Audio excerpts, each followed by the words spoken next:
Bonjour mes enfants, c'est Kuro et aujourd'hui je suis de retour pour vous parler du manga Kushun Hero.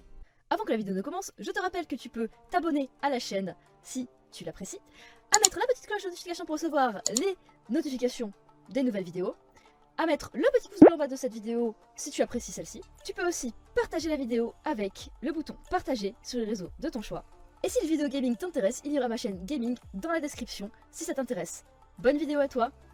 Oublie pas que comme je l'ai dit récemment, je fais plus de live du tout sur YouTube, ce sera tout sur Twitch. Alors n'oublie pas de t'abonner à la chaîne Twitch qui est dans la description pour rejoindre tout le monde en live. Dans Kushun Hero, la déesse Ritsa se voit attribuer une quête de rang S pour sauver un monde humain de la destruction causée par un seigneur démon. Le problème, c'est que cette jeune déesse en est qu'à sa 5e mission et n'est pas habituée à un niveau aussi difficile. Donc, en se mettant à chercher le meilleur héros possible pour la réussir, elle parvint à invoquer un héros puissant, mais beaucoup trop prudent. J'ai trouvé ça plutôt original à la lecture du synopsis. Un héros qui a tellement peur d'échouer, finalement, qui utilise des capacités hors du commun pour tuer un simple slime. Genre toutes ces techniques, quoi. Qui peut prendre des armures en triple pour être sûr d'en avoir une en bon état. Voilà, c'était complètement chabraque dans le synopsis. Et en plus, c'est la personne parfaite pour faire péter un câble à la déesse qu'il a invoquée, hein, clairement. Dans le premier épisode, il ne se passe pas grand chose, et c'est peu dire. Ritsa invoque Seiya, le héros, qui met une semaine à s'entraîner avant de vouloir partir à l'aventure. Et quand ils y sont, il pète un câble sur un slime, à utiliser toutes ses compétences dessus pour le tuer, malgré qu'il soit déjà mort.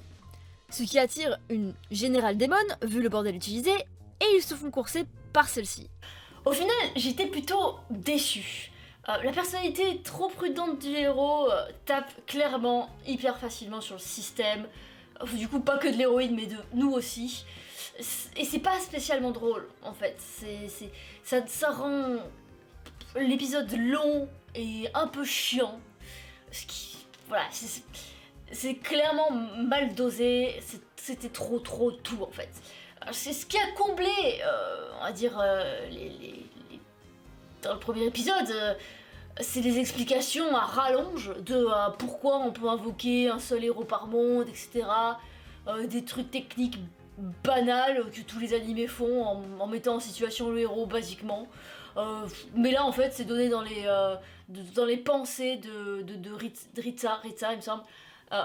Vu que le héros en fait veut pas bouger pendant 90% de l'épisode, il n'y a pas trop de mise en situation, donc voilà. Et à la fin, à la fin de l'épisode il se barre quoi, il se barre carrément face au général démon, assez déçu, l'animé se base trop sur le caractère trop prudent, et on devient trop long et redondant dès le premier épisode. C'est quand même très triste. Donc je lui mets la note de 1 sur 5, clairement. Pour le moment, en espérant qu'il s'améliore par la suite, quoi. Mais concrètement, je me suis un petit peu forcée à le terminer cet épisode, quoi. Donc j'espère qu'il va s'améliorer, mais pour l'instant, 1 sur 5, il y a beaucoup mieux dans le style, quoi. Bon, et bien c'est la fin de cette vidéo, j'espère qu'elle vous aura plu. Ouais, voilà, malheureusement on peut pas aimer tous les mangas de la liste que j'ai fait, mais aussi ça vous donne peut-être une idée si ça vous dit de commencer ou pas. Peut-être que vous, en fait, au final, vous avez bien aimé cet aspect-là. Moi en tout cas, j'ai trouvé ça vraiment très chiant, donc c'est pour ça que je mets 1 sur 5. Peut-être qu'après ça sera mieux, mais pour le moment en tout cas, c'est comme ça. Si la vidéo t'a plu, eh bien non, tu mets toujours pas de pouce bleu, etc. parce que c'est toujours au début de la vidéo que c'est dit. Faut que j'arrête avec ça. Allez, moi je vais vous laisser. D'ici là, une prochaine vidéo. Portez-vous bien, c'était Kuro. Ciao, ciao.